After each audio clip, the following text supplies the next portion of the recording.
After Jason went to hell via body swapping, traveled to outer space, and fought Freddy, it was time to bring him home. Fans wanted the series to come back to its root. Paramount Pictures and New Line were even joining forces so they could actually call it Friday the 13th again. So why didn't it get a good reception when it came out in 2009? Because it was a reboot, and if there's anything we know about horror fans, we hate reboots. But I'll come back to that in a minute.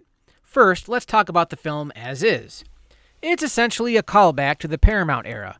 Jason's back in the woods, and he's doing what he does best. They cover all the basics. The movie starts with a quick recap of the original movie, with the surviving counselor killing Mrs. Voorhees. They even show little boy Jason watching from the wings. The movie shifts ahead 20 years, where a group of teenagers are hiking through Camp Crystal Lake, looking for some, recreational plants. You fucking jerk, you found the weed. Then Jason shows up in prime form. He starts off wearing the potato sack from Part 2, and as you'd expect, eventually dons his trademark hockey mask.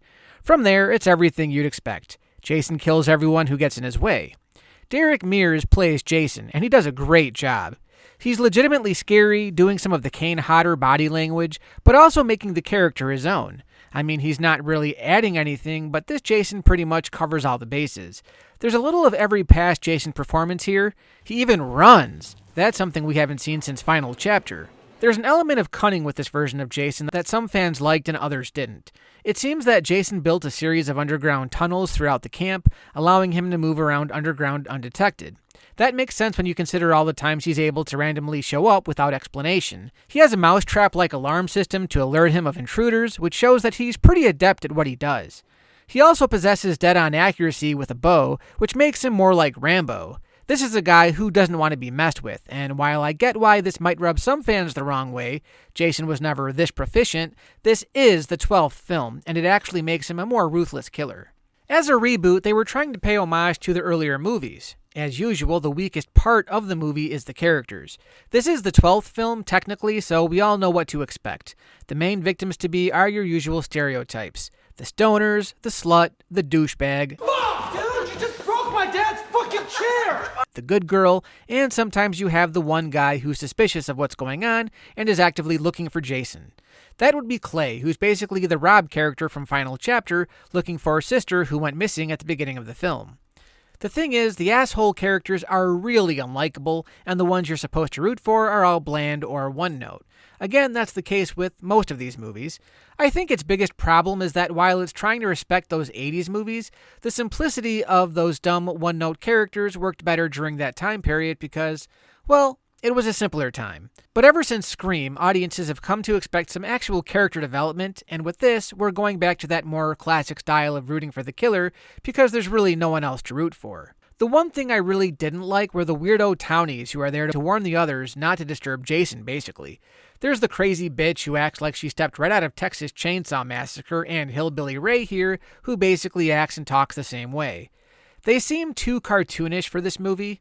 In the original film, Annie was warned about the unlucky nature of the camp. The townsfolk referred to the camp as Camp Blood, but they acted casually. They were just giving Annie a friendly heads up. You got the feeling that they didn't really believe there was any real danger. But here, they feel like Stephen King characters. Jane missing. She's dead. Now let's get back to my original question. It's the closest thing to a traditional Friday the 13th movie since, we'll say Part 6, since Part 7 added the telekinetic bullshit, and Part 8 took Jason to New York. So why didn't fans gravitate to it when it came out? My theory is that it was being marketed as a reboot, and reboots, especially in the 2000s, had a negative connotation. No one wanted to see iconic films butchered by big, money-hungry studios. But here's my question. In the context of the entire series, throwing out the marketing and just basing it off of what's presented in the movie itself, could this be looked at as a sequel that exists in the original continuity, and not a reboot that exists in its own timeline? Hear me out because I think I can make a case for this. Yes, the movie is called Friday the 13th with no Roman numeral, no subtitle, but this isn't the first time that happened. Friday the 13th was released in February of 2009. Just 1 month later, the fourth installment in the Fast and the Furious series was released, and what was it called? Fast and Furious. That same year, in August, the fourth Final Destination was released under the title The Final Destination. 2009 was the year of fooling audiences into thinking that actual canonical sequels were reboots. And let's not forget about more recent examples like Scream 5 just being called Scream. Today, the term reboot has kind of been recoined, and we call it a soft reboot, where a movie can basically have its cake and eat it too. I'm looking at you, Disney Star Wars.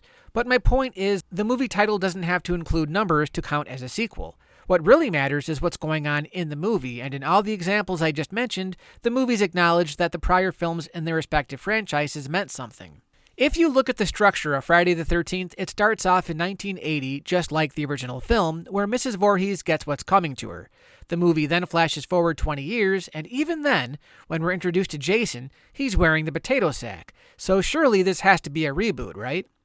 The potato sack thing is weird, but let's be honest, this franchise has never been concerned with its own continuity. With every sequel, the timeline has to bend and shift to accommodate the story being told. We're never sure what year it is because even though the movies were coming out every year, basically, in the 80s, the story was always shifting ahead several years.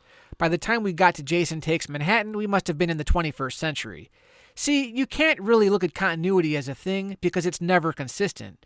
At least with this film, it establishes that 20 years have passed between the time Mrs. Voorhees was killed and the time Jason meets our plucky new batch of victims. And let's not forget, how many times does a Friday the 13th movie start with a recap of prior events? Parts 2, 3, and 4 all do it, and so does Part 7. They even got Walt Gorney, Crazy Ralph himself, to do the voiceover.